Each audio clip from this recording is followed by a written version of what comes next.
Hi hello నమస్తే welcome to my YouTube channel drama of life. నా పేరు రాఖీ. నేను హైదరాబాద్లో నివసించేదాన్ని. మా నాన్న కూలర్ తయారు చేసే కంపెనీలో కూలీ పని చేయటానికి వెళ్ళేవాడు. మా ఇంట్లో అవసరాలు కూడా అతి కష్టం మీద పూర్తయ్యేవి. మేము అద్దె ఇంట్లో ఉంటున్నాము. మా ఇంటి ఓనర్ చాలా మంచివారు మరియు దయగలవారు.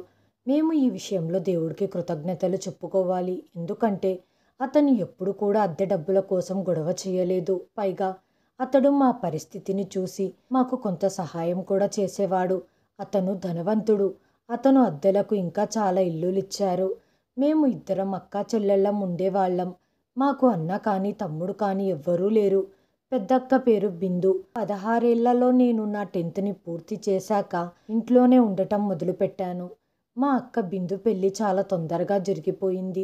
మా ఇంటి నుంచి వాళ్ళ ఇంటికి అర్ధగంట దూరం ఉంటుంది. మా అక్క ఇంట్లో ఒక్కతే ఉండేది. ఆమె భర్త పైపు ఫ్యాక్టరీలో పనిచేసేవాడు. అతను ఉదయం పనికి వెళ్తే మళ్ళీ రాత్రి ఇంటికి వచ్చేవాడు. మా అక్కకు అతన్ని పెళ్లి చేసుకోవటం అస్సలు ఇష్టం లేదు. ఎందుకంటే తను వేరే ఎవరినో ఇష్టపడింది. తను ఈ విషయం ఇంట్లో చెప్పే ముందే అమ్మా నాన్నలకు ఈ విషయం తెలిసిపోయింది. దీంతో అమ్మా నాన్న కలిసి అక్కను బాగా కొట్టారు. ఆ తర్వాత వాళ్లకు నచ్చిన వ్యక్తితో వివాహం చేశారు. ఆ వ్యక్తి అంటే మా అక్కకు ఇష్టం ఉందా లేదా అని అడగలేదు. పెళ్లి రోజు మా అక్క బిందు ఆత్మహత్య చేసుకోబోతుంటే నేను తనని ఆపాను. అక్క, పిరికిదానిలా ఆత్మహత్య చేసుకుంటావా అని చెప్పటంతో అక్క మౌనంగా ఏడుస్తూ ఉండిపోయింది. నేను వెళ్ళి ఈ విషయం మా అమ్మతో చెప్పాను. అమ్మ, అక్క పెళ్లి రోజు రాత్రి విషం తాగాలని తన దగ్గర విషం దాచుకుంది అని. ఈ మాట విని అమ్మ మళ్ళీ అక్కను తిట్టడం మొదలుపెట్టి తన దగ్గర ఉన్న ఆ విషయాన్ని లాక్కుంది. ఇప్పుడు అక్క ప్రపంచం మొత్తంతో యుద్ధం చేస్తున్నట్లుగా మారింది. అక్కకు తన భర్త అంటే చాలా భయం. అతడి ముందు మాత్రం ఏమీ మాట్లాడేది కాదు, కానీ మా ముందు మాత్రం చాలా వింతగా విచిత్రంగా ఎత్తి పొడుపు మాటలు మాట్లాడేది. అమ్మా నాన్నలు కొన్ని రోజుల కోసం నన్ను అక్క ఇంటికి వెళ్ళమని చెప్పటంతో నేను చాలా సంతోషపడ్డాను. ఎందుకంటే నేను మా ఇంట్లోని పరిస్థితులతో విసుగు చెందాను. ఇంట్లో ఏమీ ఉండేవి కాదు. అక్కడ మా అక్కతో నాకు బాగా టైంపాస్ అయ్యేది. అక్కకు మొదటి బిడ్డ పుట్టినప్పుడు ఆ పిల్లవాడిని చూసుకోవటానికి ఎవ్వరూ లేరు. అందుకే ఒక నెల రోజులు వాళ్ళ ఇంటికి వెళ్ళాను. నేను బాబుని జాగ్రత్తగా చూసుకునేదాన్ని. మా అక్క పరిస్థితి మాత్రం చాలా దారుణంగా ఉంది. తను చాలా బలహీనంగా ఉందని డాక్టర్ గారు చెప్పారు. ఈ మధ్య అక్క ప్రతి చిన్న విషయానికి మొండిపట్టు పట్టడం మొదలుపెట్టింది. 3 రోజుల నుంచి తిండి తినకుండగా మొండిగా ప్రవర్తించేది. ఇక తను ఆకలితో చచ్చిపోతుంది అని అనిపించినప్పుడు తను భోజనం చేసేది. తను ఇలాగే వింతగా ప్రవర్తించేది. తన భర్తకు అన్నీ నష్టం కలిగించే పనులను మాత్రమే చేసేది. ఆ తర్వాత నేను ఆ పనులను చెయ్యలేదు అని ఒట్టు కూడా వేసి చెప్పేది. నాకు ఏమి జరగాలో అది జరిగిపోయింది అని చెప్పేది. ఇప్పుడు నేను దేని గురించి భయపడను. ఏ వ్యక్తి అయితే నా నుంచి దూరం అవుతాడు అని నేను భయపడేదాన్నో ఆ వ్యక్తిని నా నుండి దూరం చేశారు అని తను ప్రేమించిన వ్యక్తి గురించి చెప్పేది. ఇప్పుడు తను నా తల్లిదండ్రులతో కూడా అదే చెప్పేది.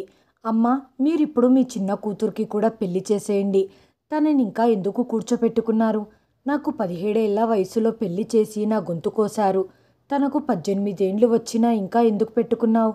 ఏం చేయమంటావు తల్లి? నీ చెల్లెలకి మంచి సంబంధాలు రావటం లేదు. ఒకవేళ వస్తే రాఖీకి కూడా పెళ్లి చేస్తామని అమ్మ చెప్పింది. అక్క, అయినా నువ్వు నా పెళ్లి వెనకాల ఎందుకు పడ్డావు? పెళ్ళయ్యాక నీ పరిస్థితి ఎలా ఉందో నేను చూశాను. నేను పెళ్లి చేసుకోను. అప్పుడు అక్క నాతో చేసుకోను అంటే కుదరదు. పెళ్ళి అనే జంజాటంలో నువ్వు ఇరుక్కోవాలి. నువ్వు మాత్రమే కూతురువి కాదు, నేను కూడా వాళ్లకు కూతుర్నే. వాళ్ళు నన్ను ఏమైనా చెత్తకుండీలో నుంచి ఎత్తుకొని వచ్చారా? అతడు ఎలాంటి వారో విచారించకుండగా త్వరగా వాళ్ళ వంతు బాధ్యతను దించుకోవటానికి నా పెళ్లి చేసేశారు. అయితే నీకు మాత్రం ఒక మంచి సంబంధం కోసం ఎదురు చూస్తున్నారట. నిజానికి మా అక్క ఎవరి గురించి చెడుగా ఆలోచించదు. తన నోరు మాత్రమే మంచిది కాదు. దాని నోరుకు హద్దు అదుపు అనేది ఉండదు. ఏం మాట్లాడినా కఠినంగా మాట్లాడుతుంది అని అమ్మ వాపోయింది. ఆమెకి మొదటి సంతానం కలిగినప్పుడు నేను అక్కడే ఉన్నాను. అప్పుడు ఆ బాబుకు 10 నెలలు. అక్క ఇప్పుడు మళ్ళీ రెండో బిడ్డకు జన్మనివ్వబోతుంది. అమ్మ అక్కతో పిల్లల మధ్య కనీసం 2-3 ఏళ్ల వ్యత్యాసం ఉంటే బాగుంటుంది. వెంటనే అంటే ఇబ్బంది అవుతుంది అంది. అమ్మ, ఈ మాట నాతో కాకుండగా మీ అల్లుడి గారితో చెప్పండి. తల్లి, నేను నీ భర్తతో ఇలాంటి విషయాలను ఎలా మాట్లాడగలను? నువ్వే అతనికి కొంచెం అర్థమయ్యేలా వివరించి చెప్పాలి. పిల్లల మధ్య ఏజ్ గ్యాప్ లేకపోతే వాళ్ళను చూసుకోవటం ఇబ్బంది అవుతుంది. అమ్మా, అతడు నా మాట వినడు. ఒకవేళ మీరు దీని గురించి అంతగా బాధపడుతుంటే మీరే వెళ్ళి అతన్ని సముదాయించండి అని అక్క చెప్పటంతో, ఇందులో తప్పంతా మీ అక్కదే. తను కావాలనే ఇష్టంగా పిల్లల్ని కంటుంది అని అమ్మ చెప్పింది. ఆమె ఏం చెబుతుందో నాకు అర్థం కాలేదు. ఆడ మగ ఇద్దరు కలిసి వాళ్ళ ఇష్ట ప్రకారమే ఒక బిడ్డకు జన్మనిస్తారు. ఇంకోవైపు అమ్మ ఇలా కూడా చెబుతుంది, ఆ దేవుడు కృప ఉన్న వాళ్ళకి పిల్లలు పుడతారు, లేకపోతే పుట్టరు అని. నాకు మా అమ్మ మాటలు అర్థం అవ్వటం లేదు. ఎందుకంటే నేను నా జీవితం మొత్తం ఇంట్లోనే గడిపాను. నేను స్కూల్కి వెళ్ళి నేరుగా ఇంటికి వచ్చేసేదాన్ని. రెండోసారి మా అక్క కడుపుతో ఉన్నప్పుడు ఆమె పరిస్థితి మరింత దారుణంగా తయారయ్యింది. డెలివరీకి 2 నెలల ముందే ఆమె మంచం మీద నుండి లేవలేని స్థితికి చేరుకుంది. 2 నెలల ముందు నుంచే నేను తన ఇంట్లో వెళ్ళి ఉండటం మొదలుపెట్టాను. మా బావగారు ఒక మతపరమైన వ్యక్తి. ముసుగులో ఉన్న మహిళలని అతను ఇష్టపడతాడు. అతను ఈ విషయం గురించి కొంచెం ఎక్కువే మాట్లాడేవాడు. బావగారు ఇంటికి ఎప్పుడు వచ్చినా మా అమ్మ కూడా తల మీద చీర కొంగును కప్పుకునేది. అంతకుముందు మా అమ్మ తల మీద దుప్పటా ఎక్కడ పడి ఉంటుందో కూడా ఆమెకు తెలిసేది కాదు. బావ ఇంట్లో ఉంటే అమ్మ ఇంటి తలుపులు మూసేసి, బాబు, మేము 24 గంటల తలుపులు మూసుకొనే ఉంటాము అని చెప్పేది. మొదట నేను వెళ్ళి ఎవరు వచ్చారు అని తలుపు తెరుస్తాను, బయట ఎవ్వరూ లేరు అని తలుపు తెరిచేదాన్ని. నిజానికి మా ఇంట్లో అలాంటిదేమీ లేదు. ఎవ్వరికి ఏమి కావాలన్నా డైరెక్ట్గా ఇంట్లోకి వచ్చేవారు. మా అమ్మ ఒక మహిళతో స్నేహం చేస్తుంది. ఆమె మంచిది కాదని మా ఏరియాలో ఉండే వారందరికీ తెలుసు. అయినా మా అమ్మ తనతో స్నేహం చేసేది. దీనిపై నాన్న కూడా అభ్యంతరం తెలిపేవాడు. కానీ అమ్మ మాత్రం తను నాకు ఒక్కగానొక్క స్నేహితురాలు, తన గురించి వదిలేయండి అని చెప్పేది. అదే బావ ముందైతే తన పేరు కూడా ఎత్తేది కాదు. ఒకరోజు ఏం జరిగిందంటే, బావ ఇంట్లో ఉన్నప్పుడు ఆ మహిళ నేరుగా ఇంట్లోకి వచ్చేసింది. ఆమెను చూసి ఆందోళన చెందిన మా అమ్మ ఆమెతో, మా ఇంట్లో ఏమీ లేవు, ఈరోజు మేము ఏమీ వండుకోలేదు, వేరే ఇంటికి వెళ్ళి అడుగు అని అనటంతో ఆమె కూడా ఆశ్చర్యపోయి అక్కడి నుండి మౌనంగా వెళ్ళిపోయింది. తర్వాత ఆవిడతో మా అమ్మ క్షమాపణలు కోరుకుంది. నా కూతురు అత్తారింటికి సంబంధించిన విషయం. కొన్నిసార్లు ఇలా చేయాల్సి వస్తుంది. ఏం చెయ్యగలము అంది. ఆవిడ కూడా అర్థం చేసుకుంది. కూతురు విషయంలో అబద్ధం చెప్పాల్సి వస్తుంది, లేకపోతే తన కాపురంలో కలతలు వస్తాయి అని. అక్కకు 1 నెల ముందే నొప్పులు రావటం మొదలయ్యాయి. రాత్రి సమయంలో పడుకోవటానికి నాకు ఒక గదిని కేటాయించారు. అందులో నా అక్క పెద్ద కొడుకును చూసుకునేదాన్ని. ఎందుకంటే ఇప్పుడు మా అక్క తనను తాను చూసుకోలేకపోతుంది కాబట్టి. మా బావగారు రాత్రవ్వగానే నన్ను అమ్మను వేరే గదిలోకి పంపించేసేవారు. అర్ధరాత్రి అవ్వగానే అక్క గదిలో నుంచి సడన్గా అరుస్తున్న శబ్దాలు రావటం మొదలయ్యాయి. బహుశా అక్కకు నొప్పులు మొదలయ్యాయేమో అని అమ్మను పిలిపించి అక్కను డాక్టర్ దగ్గరికి తీసుకెళ్ళాము. ఈసారి కూడా అక్కకు మళ్ళీ కొడుకే పుట్టాడు. కానీ మా అక్క పరిస్థితి చాలా దారుణంగా ఉంది. ఈసారి డాక్టర్ మా దగ్గరికి వచ్చి, మేము ఆ తల్లి బిడ్డల్లో ఎవరినో ఒకరిని మాత్రమే కాపాడగలము, ఎవరిని కాపాడమంటారు అని అడిగారు. తల్లిని కాపాడండి అని చెప్పాము. అక్కకు నార్మల్ డెలివరీ కాకుండా సిజరీన్ ఆపరేషన్ చేశారు. డాక్టర్ వచ్చి ఏ చెడు వార్త చెబుతారు అని మేము కంగారుగా ఎదురు చూస్తున్నాము. ఆ దేవుడి దయ వల్ల తల్లి కొడుకులు ప్రాణాపాయం నుండి బయటపడ్డారు. రాత్రి సమయంలో ఆ 2 పిల్లలు నా దగ్గరే పడుకునేవారు. అక్క మాత్రం తన గదిలో బావతో పాటు పడుకునేది. అతడు రాత్రుల్లో చాలా లేటుగా వచ్చేవాడు. మా అక్క అందమంతా పాడైపోయింది. తన ముఖం చూస్తే తను 40 ఏళ్ల ముసలిదానిలా కనిపించేది. తన వయసు కేవలం 22 సంవత్సరాలు మాత్రమే. త్వరగా పిల్లలు పుట్టడం వల్లో లేక టెన్షన్స్ పడటం వల్లో ఇలా జరిగిందేమో. అక్క నాతో ఎప్పుడు మాట్లాడినా తన ప్రేమికుడి గురించే మాట్లాడేది. అతని పేరు కైలాష్. అతడు నన్ను చాలా ప్రేమించేవాడు. ఇప్పుడు నేను అతని దగ్గరికి వెళ్ళినా అతడు నన్ను స్వీకరిస్తాడు. అతడిప్పటి వరకు పెళ్లి చేసుకోలేదు అని చెప్పేది. అక్క, నీకు అతని గురించి ఈ విషయాలన్నీ ఎలా తెలుసు అని అడగ్గా, కైలాస్ నన్ను తప్ప మరెవరిని పెళ్లి చేసుకోనని వాగ్దానం చేశాడు అని అక్క చెప్పింది. ఒకవేళ ఈ విషయం నీ భర్తకు తెలిసిపోతే ఏమవుతుంది? తెలిస్తే ఏమవుతుంది? నా మీద చెయ్యెత్తుతాడు, చంపేస్తాడు, అంతే కదా. ఏం పర్వాలేదు, అంతకు మించి ఏం చెయ్యలేడు కదా. అతడు ముందు నుంచే నన్ను కొడుతున్నాడు. ఏంటక్క, బావ నీ మీద చెయ్యెత్తుతాడా? ఎందుకు? అకస్మాత్తుగా మా అక్క తన మాటను ఉపసంహరించుకుంది. సర్లే, నేను ఏదో కోపంతో ఇలా చెప్పాను అంది. ఇదైతే నాకు తెలుసు, మా బావ కుట్టరు అని. ఎందుకంటే ఆయనకు ఆడవాళ్ళంటే ఎంతో గౌరవం. ఆడవాళ్ళు చాలా బలహీనంగా ఉంటారు. అటువంటి వారిపై చెయ్యెత్తటం మంచిది కాదు అనేవారు. ఒకరోజు రాత్రి 2 పిల్లలు నా దగ్గరే ఉన్నారు. 2 చిన్నపిల్లలతో ఎవరు మాత్రం పడుకోగలరు? పెద్దవాడైతే పడుకున్నాడు కానీ చిన్నపిల్లవాడు సతాయించటంతో నాకు నిద్ర పట్టటం లేదు. కొంతసేపటికి మా అక్క గదిలో నుంచి కొన్ని శబ్దాలు రావటం మొదలయ్యాయి. నాకర్థమైపోయింది ఏం జరుగుతుందో. నేను సైలెంట్గా ఉండిపోయాను. ఎందుకంటే అది వాళ్ళ సొంత విషయం. వాళ్ళ మధ్య నేను వెళ్ళకూడదు అనుకున్నాను. అయితే కొంతసేపటికి మా అక్క అరుపు వినిపించింది.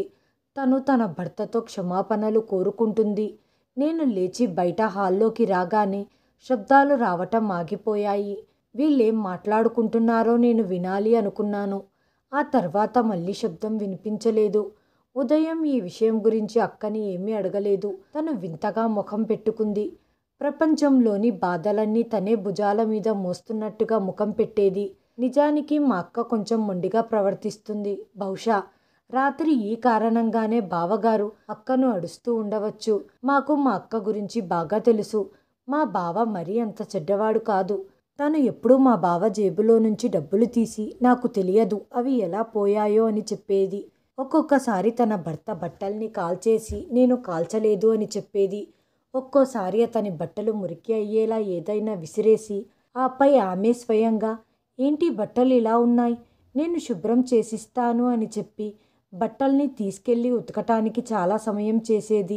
దీంతో మా బావ ఆఫీస్కు వెళ్ళటానికి ఆలస్యం అయ్యేది. అయితే బాగా చదువుకున్న మరియు లౌక్యం కలిగిన ఒక స్త్రీ ప్రతీకారం తీర్చుకునే మార్గం ఇలాగే ఉంటుందేమో, ఇందులో ఎటువంటి సందేహం లేదు. అదేవిధంగా ఇలాంటి స్త్రీలు మనసులో పగ పెంచుకొని ప్రతీకారం పేరుతో ఇంటి వారసుల జీవితాలను కూడా నాశనం చేయగలరు. మా అక్క కూడా అలాంటి ప్రతీకారం తీర్చుకునే వ్యక్తి. ఎందుకంటే ఆమెలో ప్రతీకారం నిండిపోయింది. ఆమెకు తన తల్లిదండ్రులతో మరియు భర్తతో మాత్రమే కాకుండా నాతో కూడా ప్రతీకారం తీర్చుకోవాలని ఉంది. అక్క నాతో, రాఖీ, పెళ్లి రోజు నేను ఆత్మహత్య చేసుకొని చనిపోవాలనుకున్నానని నువ్వు అందరికి ఎందుకు చెప్పావు? ఒకవేళ నేను చనిపోయి ఉంటే పీడపోయేది. తల్లిదండ్రుల పరువు కాపాడటానికి నువ్వు ఆ వ్యక్తిని పెళ్లి చేసుకునేదానివి. నువ్వు నన్ను చావనివ్వకుండగా ఎందుకు అడ్డుపడ్డావు? అందరిలో నన్ను అవమానించారు అని మా అక్క ఎప్పుడు విచిత్రంగా మాట్లాడేది. అసలు తను ఏమి కోరుకుంటుందో నాకు అర్థం కావటం లేదు. మరుసటి రోజు రాత్రి మా అక్క గదిలో నుంచి విచిత్రమైన శబ్దాలు రావటం మొదలయ్యాయి. నేను లేచి హాల్లోకి వచ్చాను. అప్పుడు ఆ శబ్దాలను జాగ్రత్తగా వింటుంటే నాకు ఆశ్చర్యం వేసింది. తను ఇలా చెబుతుంది, ప్లీజ్ దయచేసి నన్ను వదిలేయండి. ఆ దేవుడి కోసమైనా వదిలేయండి. ఇలా చెయ్యొద్దండి. ఇలా చేస్తే నేను చనిపోతాను. ఈ మాటలు విని నేను కంగారు పడిపోయాను. అసలేం జరుగుతుంది?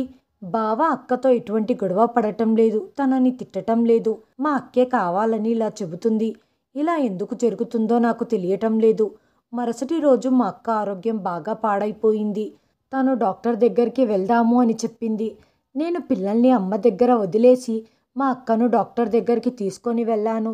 డాక్టర్ చెకప్ చేసి, మొదట మీ పిల్లల మధ్య చాలా తక్కువ గ్యాప్ ఉంది. పైనుంచి ఇప్పుడిప్పుడే నీకు ఒక పిల్లాడు పుట్టాడు. నీకు సిగ్గులేదా? నేను ఇంతకు ముందు కూడా నీతో చెప్పాను ఇలాంటి పనులేమీ చెయ్యొద్దు అని. నువ్వు నీ భర్తకు వద్దు అని చెప్పలేవా? నాకు ఆ డాక్టర్ మాటలు అర్థం కావటం లేదు. కానీ అక్క డాక్టర్తో, సరే నాది తప్పయింది అని చెప్పింది. ఆ తర్వాత డాక్టర్ తనతో ఏం చెప్పారో నాకు తెలియదు. ఎందుకంటే ఆ సమయంలో నేను అక్కడ లేను. అప్పుడు చాలా విషయాలు జరిగాయి. ఎందుకంటే నేను మాత్రలు తీసుకోవటానికి కిందికి వెళ్ళాను. ఆ తర్వాత నేను మా అక్కతో డాక్టర్ ఏం చెప్పారు అని అడిగాను. కానీ తను నాకేమీ చెప్పలేదు. మా అక్క మొదటి కొడుకుకు 1 సంవత్సరం వయసు ఉంటుంది. రెండో కొడుకుకు 3 నెలలు ఉంటాయి. అకస్మాత్తుగా అక్క మళ్ళీ గర్భం దాల్చాను అని చెప్పింది. ఆ సమయంలో మేమంతా తలలు పట్టుకున్నాం. నువ్వేమైనా పిచ్చిదానివా? నీ బుర్ర పనిచేయట్లేదా? తను మాత్రం ఏం సమాధానం ఇచ్చేది కాదు. నిశ్శబ్దంగా కూర్చొని ఉండేది. ఒక బిడ్డకు జన్మనిచ్చిన తర్వాత స్త్రీ ఆరోగ్యం జీవితం మొత్తం వైద్యంపైనే ఆధారపడి ఉంటుంది. ఆ 9 నెలలు ఏమైనా జరగవచ్చు. చివరి క్షణంలో ఏదైనా జరగవచ్చు. చాలామంది స్త్రీలు పిల్లలకు జన్మనిచ్చే సమయంలో మరణిస్తూ ఉంటారు. తను చనిపోవటానికి ఈ పద్ధతి ఎంచుకుందేమో అని నాకు అనిపించింది. మొన్న డెలివరీలోనే డాక్టర్ గారు తల్లిని కాపాడాలా లేక బిడ్డను కాపాడాలా అని అడిగారు. కానీ మా అదృష్టం బాగుండి ఆ దేవుడి దయ వల్ల ఇద్దరు బ్రతికి బయటపడ్డారు. కానీ ఈసారి తన భర్త కూడా తనను చంపేస్తాడేమో అన్న ఫీలింగ్ నాలో కలుగుతుంది. అయితే బిడ్డ గురించి వార్త విన్నప్పుడంతా మా బావ ధోరణి చాలా బాగుండేది. అతడు చాలా సంతోషించేవాడు. అంతా ఆ దేవుడి దయ, మిగతావన్నీ మంచిగా జరుగుతాయి అనేవాడు. అయినా మగవాళ్ళకేం తెలుస్తుంది? మీకు కొడుకు లేదా కూతురు పుట్టింది అని వాళ్ళ చేతికిస్తారు. కానీ స్త్రీ అంత కష్టపడుతున్నారు అనేది ఆలోచించరు. అమ్మ అక్కకు అర్థమయ్యేలా చెప్పేది కానీ అక్క మాత్రం దేన్ని పట్టించుకునేది కాదు. అమ్మ అక్కతో, బిందు, నువ్వు కాస్త నీ గురించి కూడా ఆలోచించుకోవాలి. తల్లి చనిపోతే పిల్లలు నిస్సహాయంగా మారిపోతారు. నాయనమ్మ, అమ్మమ్మ, చిన్నమ్మ, అత్త ఎంత మంచి వారైనా, ఎంత బాగా చూసుకున్నా తల్లి తన బిడ్డను చూసుకునే విధంగా ఎవ్వరు బిడ్డను చూసుకోరు. నీ జీవితానికి నువ్వే శత్రువులా తయారయ్యావు. నీకు ప్రతిసారి ఆపరేషన్ ద్వారా మాత్రమే బిడ్డ పుడుతుంది. 22 వయసులో నువ్వు 3 పిల్లలకు తల్లివయ్యావు. ఒకవేళ నీకేదైనా జరిగితే మేమేమైపోతాము? మేము అక్కను ఇంతకుముందు తీసుకెళ్లిన ఆ డాక్టర్ దగ్గరికి వెళ్తే ఈసారి ఆమె ఈ కేసును తీసుకోవటానికి నిరాకరించింది. ఎందుకంటే ఈ పేషెంట్ చనిపోయే పరిస్థితిలో ఉంది. ఆమెకు రక్తం 6 యూనిట్లు మాత్రమే ఉంది. దీంతో డెలివరీ చేయటం చాలా కష్టం అని ప్రాణాలతో చంపేంత కోపంగా చెప్పారు డాక్టర్. డాక్టర్ గారు ఎంత అవమానించినా తనకేమీ పట్టనట్టుగా అక్క మౌనంగా కూర్చొని ఉంది. డాక్టర్, తన ప్రాణాలకి ప్రమాదం అవుతుందంటే తన ప్రెగ్నెన్సీని తీసేయండి అన్నాము. ఇలా చేయటానికి కూడా చాలా ఆలస్యం అయిపోయింది. ఇలా చేసినా తను చనిపోతుంది అని డాక్టర్ ఈ కేసును తీసుకోలేదు. కానీ ఏదైతే జరగాలని ఉందో అది జరిగిపోయింది. కాబట్టి మీరు ఆ దేవుడి మీద భారం వేసి తను బ్రతకాలి అని మొక్కుకోండి. లేకపోతే ఇక తనను ఎవరు కాపాడలేరు. ఆమెను వేరే డాక్టర్ వద్దకు తీసుకెళ్ళండి. నాకు నా రికార్డు పాడు చేసుకోవాలని లేదు. ఒకవేళ నా చేతుల్లో తన ప్రాణాలు కోల్పోతే నాకు చాలా ఇబ్బందులు వస్తాయి. ఎందుకంటే నేను నా కెరీర్ని ప్రారంభించి కొన్ని రోజులు మాత్రమే అవుతుంది. నేను ఇలాంటి కేసును తీసుకోవాలి అని అనుకోవటం లేదు. తన జీవితానికి తనే శత్రువుగా మారుతున్న ఇలాంటి పేషెంట్ కేసును నేను తీసుకోను అని డాక్టర్ చెప్పేసింది. డాక్టర్ సరైన మాట చెప్పారు. ఎవరి టైం పూర్తవుతుందో వారు చనిపోతారు. కానీ ఆ డాక్టర్ పైన మచ్చపడుతుంది. ఆవిడ చేతుల్లో ఇంతమంది ఆడవాళ్ళు చనిపోయారు అని. ఆ తర్వాత ఆమెకు పేషెంట్లు తగ్గిపోతారు. అందుకే మేము వేరే డాక్టర్ దగ్గరికి వెళ్ళాము. అయితే ముందు వెళ్ళిన డాక్టర్ తీసుకోవటానికి నిరాకరించింది అన్న విషయం చెప్పలేదు. అతడు కేసును తీసుకున్నాడు. కానీ అతను ఏం చెబుతున్నాడంటే ఈ పేషెంట్ పరిస్థితి చాలా దారుణంగా ఉంది అని. రోజు రాత్రి మా అక్క గదిలో నుంచి వింత శబ్దాలు వస్తూ ఉండేవి. మా అక్క తన భర్తతో క్షమాపణలు కోరుకునేది. ఇప్పుడు ఏదైతే జరిగిందో దాంతో దీనికి సంబంధం ఉందా? ఇంతకు ముందు చెప్పినట్టుగా చెప్పి నేను మా అక్కను రక్షించి ఉండాల్సింది. నేను ఈ విషయాన్ని ముందే అందరికీ చెప్పి ఉంటే బాగుండు. కానీ ఈ విషయాన్ని నేను చెప్పినా ఎవ్వరూ నమ్మరు. ఎందుకంటే ఆ సమయంలో నా దగ్గర ఎటువంటి ఆధారాలు లేవు. నాకు ఆధారాలు కావాలి. ఎందుకంటే మా అక్క తనకు తానుగా ఏదైనా తప్పు చేస్తుందా లేకపోతే అక్కతో తప్పుగా ప్రవర్తిస్తున్నారా తెలుసుకోవాలి. ఎందుకంటే ఇప్పుడు తన జీవితం ప్రమాదంలో ఉంది. ఎలాగైనా నేను నిజం తెలుసుకోవాలి. అంటే వాళ్ళ గదిలోకి వెళ్ళి రాత్రి ఏం జరుగుతుందో చూడాలి. సాక్ష్యాల కోసం నేను అతడి వాయిస్ను రికార్డ్ చేస్తాను. వాయిస్ రికార్డ్ చేయటం నాకు కష్టం కాదు. కానీ కేవలం వాయిస్ రికార్డ్ సాక్ష్యంగా పనికిరాదు. రాత్రి అతడు మా అక్కను కొడుతున్నాడా లేకపోతే ఇంకేమైనా చేస్తున్నాడా? ఆ వాయిస్ని మాత్రం నేను రికార్డు చేసేశాను. ఆ వాయిస్ రికార్డింగ్ నా దగ్గర ఉంది. ఇక రెండో పని వచ్చేసి ఆ గదిలోకి తొంగి చూడటం. నేను అప్పటికే ఆ గది కిటికీని తెరిచి ఉంచాను. ఆ కిటికీలను లోపల నుండి మాత్రమే తెరవగలము. ఇంటిని క్లీన్ చేస్తున్నానన్న నెపంతో ముందుగానే కిటికీని తెరిచి ఉంచాను. ఈ కారణంగా బయట నుండి కిటికీని సులభంగా శబ్దం లేకుండా తెరవగలిగాను. పిల్లలిద్దరూ పడుకొని ఉన్నారు. కానీ నాకు చాలా భయంగా ఉంది. ఆపై నేను లోపలికి చూసేసరికి నా కాళ్ళ కింద భూమి కంపించినట్లుగా అయింది. ప్రపంచం మొత్తాన్ని ఎదిరించేంత ధైర్యవంతురాలైన నా అక్క తను ఎవ్వరికీ భయపడేది కాదు. అలాంటిది ఆ వ్యక్తికి ఎందుకు భయపడుతుందో ఈరోజు నాకు అర్థమైపోయింది. అతడు మనిషి కాదు, ఒక పశువు అని. అతడు మా అక్కను చాలా దారుణంగా హింసిస్తున్నాడు. అది చూసి నేను చాలా బాధపడి అక్కడే మూర్ఛపోయాను. ఉదయం నాకు స్పృహ రాగానే అమ్మా నాన్నను మరియు అందరినీ ఒక చోట చేర్చాను. నా దగ్గర వీడియో ఉంది, కానీ నేను ఆ వీడియోను ఎవ్వరికీ చూపించలేకపోయాను. అమ్మకు వీడియో చూపించినప్పుడు అది చూసి అమ్మ కూడా ఆందోళనకు గురై ముందే ఎందుకు చెప్పలేదు అని అక్క మీద కోప్పడింది. ఆమె భర్త ఒక మతపరమైన వ్యక్తి. అతడు మత సిద్ధాంతాలను అమలు చేసే క్రమంలో మనిషి అనే మాటను మరిచిపోయాడు. అతడు మనిషి అని పిలవటానికి కూడా అర్హుడు కాడు. మా బావ అక్కతో ఒక భార్యతో వ్యవహరించినట్లు వ్యవహరించడు.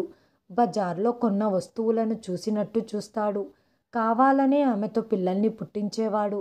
నాకు నీ నుండి 7 పిల్లలు కావాలి అని అంటుండేవాడు. మన వంశంలో నా పేరు చిరస్థాయిగా నిలిచిపోవాలి.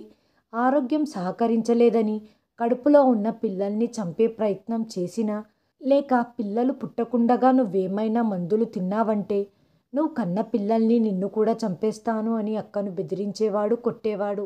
మా అక్క పిల్లల కోసం అన్నీ భరిస్తూ ఉంది. ఆమె అమ్మకు అన్ని విషయాలు చెప్పింది. నిండా మునిగిన వాడికి చలి ఏంటి అని జరిగిందేదో జరిగిపోయింది. ఇక ముందు ఎలాంటి అనర్థం జరగకూడదు. మనం ఎంతో మర్యాదపూర్వకంగా అమ్మాయిని అతని చేతుల్లో పెట్టాము. దీని అర్థం అతను అమ్మాయితో ఎలాగైనా వ్యవహరించవచ్చా? ఏదో కారణం చెప్పి అక్కని ఇంటికి పిలిపించాము. తర్వాత ఆమెను అత్తారింటికి పంపించలేదు. విడాకుల కాగితాలు అతనికి పంపించాం. కోర్టులో అక్క నేను ఆ వ్యక్తితో ఉండలేను, నాకు విడాకులు ఇప్పించండి అని చెప్పింది. ఇప్పుడు పరిస్థితి చాలా దూరం వెళ్ళిపోయింది. అంతా అక్క చేతుల్లోనే ఉంది. బావకు కోపంతో పిచ్చెక్కింది. కోర్టులోనే హంగామా చేయటం మొదలుపెట్టాడు. అతని హంగామాను చూసి జడ్జి గారు అప్పటికప్పుడే 3 సంవత్సరాల జైలు శిక్షను విధించారు. అక్కకు 3వ ఆపరేషన్ జరిగినప్పుడు తన ప్రాణాలైతే మిగిలాయి, కానీ ఆమె పిల్లవాడినైతే కాపాడలేకపోయారు. ఆ సమయంలో చాలా కష్టపడాల్సి వచ్చింది. ఏడుస్తూ ఏడుస్తూ 2 సంవత్సరాలు గడిచిపోయింది. అక్క పరువు పోకుండగా మేం ఆ ఏరియాను కూడా వదిలేసి వచ్చాము.